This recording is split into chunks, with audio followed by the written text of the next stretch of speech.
Varicose veins తో బాధపడుతున్నారా? దసరా సందర్భంగా ఉచిత కన్సల్టేషన్, సర్జరీపై 20% వరకు డిస్కౌంట్.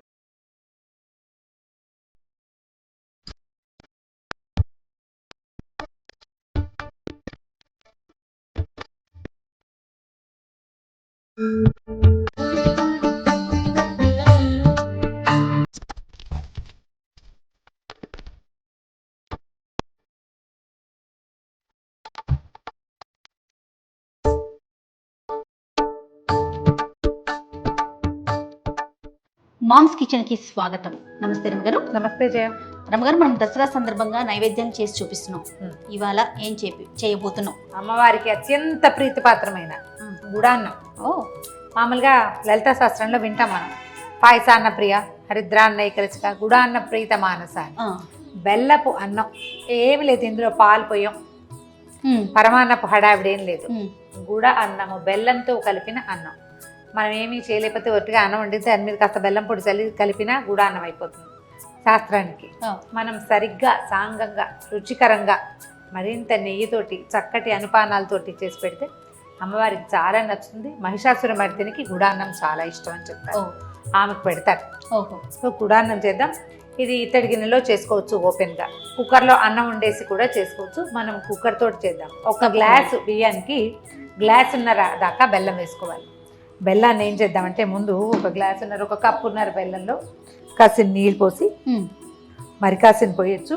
ఒక హాఫ్ గ్లాస్ నీళ్ళు అనుకోండి, కప్పున్నరకి ఒక అర గ్లాసు, ఒక అర కప్పు నీళ్ళు పోయటం, వెలిగించే స్టవ్ మీద పెడితే అది నిదానంగా కరుగుతుంది. ఈ లోపల కుక్కర్ పెట్టేద్దాం. మనం కప్పు బియ్యానికి 2 కప్పుల నీళ్ళు పోసాను.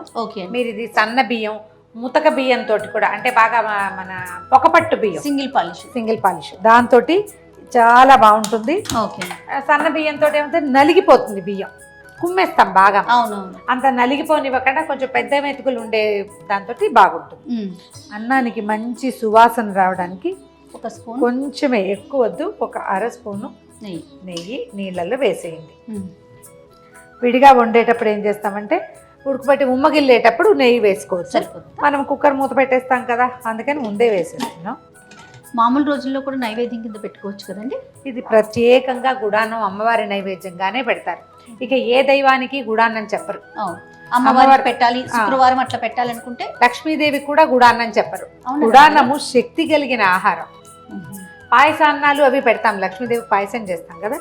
ఈవిడకి మాత్రం అమ్మవారికి ఇది ఏంటంటే శక్తి స్వరూపానికి శక్తినిచ్చే ఆహారం అని. ఇది ఏంటంటే ఆమెని శాంతింపజేస్తుందని, మాంసాన్నానికి సమానమైనదిగా చెప్తారు. అందుకని ఇది ఇట్లా పెడతారనమాట. ఓ విజిల్ కొంచెం స్టీమ్ వచ్చాక మూత పెడతాం. ఇది ఎలా అంటే జస్ట్ బెల్లం కరిగితే చాలా, కొంచెము అలా ఒక తీగ వస్తుండగా తీస్తే బాగా వస్తుంది. అంత మటుకు ఉండనిస్తే బాగుంటుంది. చిక్కపడుతుంది బెల్లం పాకం, అప్పుడు పోస్తే బాగుంటుంది. ఇది వరకు ఏం చేసేవాళ్ళం అంటే, అన్నం ఇత్తడి గిన్నెలో కనుక ఉడికితే ఉడుకు పట్టేశాక, అంటే అన్నం ఉమ్మగిల్లాక బెల్లం దాని మీద చల్లేసి ఒక 2 స్పూన్లు నెయ్యి వేసి మూత పెట్టేవాడు. ఆ వేడి బెల్లం కరిగి పాకం వచ్చేది. అలా కూడా చేయొచ్చు. మనకేంటంటే కొంచెం పొద్దుటిపూట చకచక అయిపోవటం కోసం కొన్నైనా స్పీడ్గా అవ్వాలి కదా ఐటమ్స్.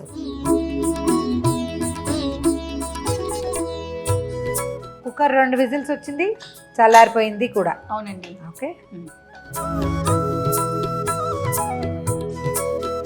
ఒకసారి అన్నాన్ని పైకి కిందకి కదిపి చూద్దాము.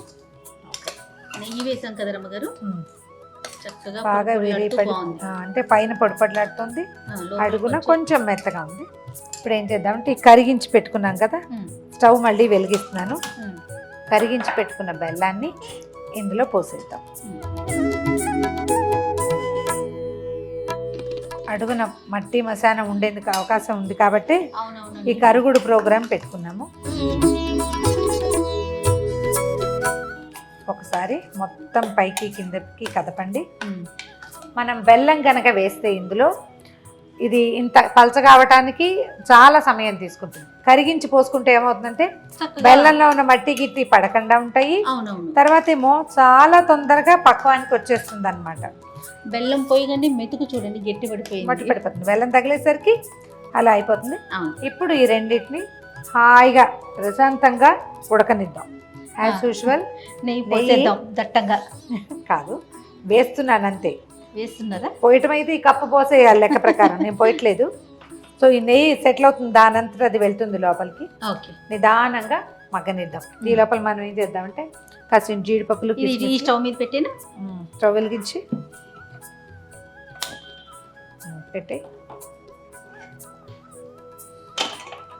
కొద్దిగా పప్పులు వేయించుకుందాము.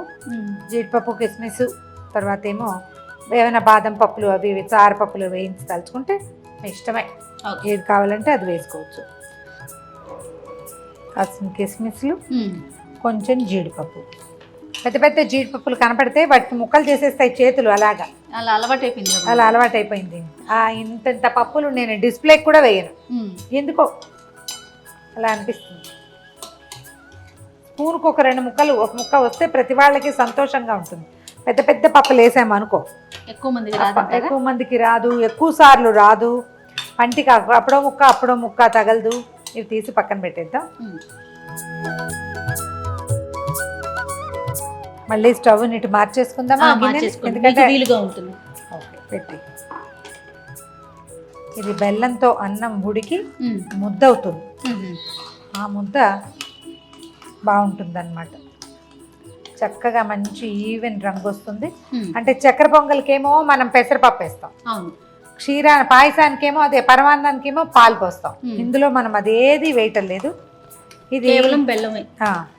అమ్మవారి నివేదనకి చాలా శక్తి నివేదనకి మంచిదన్నమాట. లక్ష్మీదేవికి ఏమో కొంచెం పాలు, పెసరపప్పు, అదే శనగపప్పు అలాంటివి ఇష్టం, అందుకని ఆమెకు అది చేస్తాం. దగ్గర పడింది చూడు, ఇందాకటి కంటే ఇందాకొన్నంత పలచగా లేదు, మెతుకు ఇందాకటంత కరుగ్గా లేదు. చాలా చోట్ల దేవాలయాల్లో అభిషేకం చేసిన రోజున అమ్మవారికి గుడాన్ని నివేదన చేస్తారు. స్నానం చేసి అలసి ఉంటుంది అని చెప్పేసి ఆవిడకి శక్తి కోసం అని పెడతారట. అంత బలమైన ఆహారం. ఈ కూత ఆగిపోవాలి జయ, అప్పుడు ఉడికిపోయినట్టు, అప్పుడు ఉడికినట్టు, అంటే అది ఇంకా తడి లేకుండా అయినట్టు అన్నమాట. ఈ కాస్త నెయ్యి వేసేద్దాము. కర్పూరం ఏమైనా వేస్తారా గారు? పచ్చకర్పూరం వేయంగానే దీనికి పొంగలి వాసన వస్తుంది, చక్కెర పొంగలి వాసన వచ్చేస్తుంది.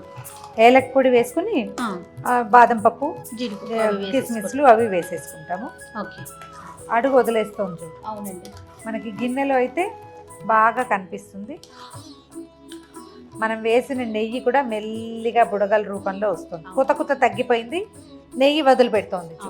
ఇంకొంచెం నెయ్యి వేస్తే ఇంకా కొంచెం బాగా వదిలిపెడుతుంది. ఈ స్టేజ్లో ఆపేసి చూడు ఎట్లా ఉందో. మనం వేస్తే అట్లా ముక్కలుగా పడాలన్నమాట. ఇందాక మొదట పోసినప్పుడు తీర్థానికి తీర్థం, ప్రసాదానికి ప్రసాదంగా ఉంది. ఇప్పుడు చూడు చక్కగా ముద్దగా అయిపోయింది. స్టవ్ ఆపేద్దాము. ఏలక్కాయ పొడి వేసుకుందాము. ఒకవేళ మీకు చాయిస్ ఉంటే అది కూడా నువ్వు అన్నట్టు పచ్చకర్పూరం వేసుకోవచ్చు.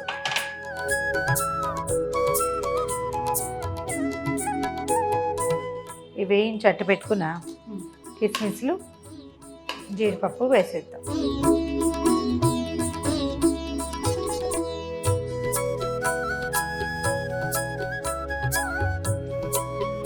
దించేద్దాం. దీన్ని చక్కగా ఒక పళ్ళెంలో పెట్టుకుని ఒక అరిటాకులో కానీ విస్తరిలో కానీ, ఆ వేడి విస్తరిలో కానీ అరిటాకు మీద కానీ వేయంగానే దీని గుమగుమ ఇంకో రకంగా మారుతుంది.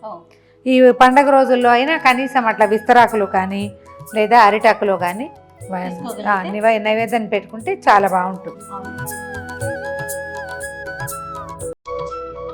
గుమగుమలాడే కూడాను అమ్మవారికి అత్యంత ప్రీతిపాత్రమైనది.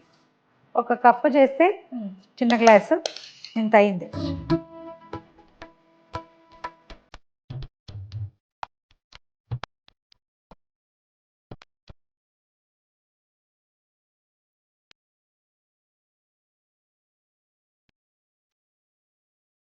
మన గుడానం సిద్ధంగా ఉంది. చక్కగా దీని మీద నెయ్యి వేసి అమ్మవారికి నివేదన చేసేయటమే. తప్పకుండా అమ్మగారు, చాలా సింపుల్గా కూడా అనిపిస్తుంది చేసుకోవటానికి కూడా. మీరు అన్నట్లుగా అమ్మవారికి ప్రత్యేకంగా చేస్తారు, అంతేనండి? రైట్. నమస్తే అమ్మగారు. నమస్తే.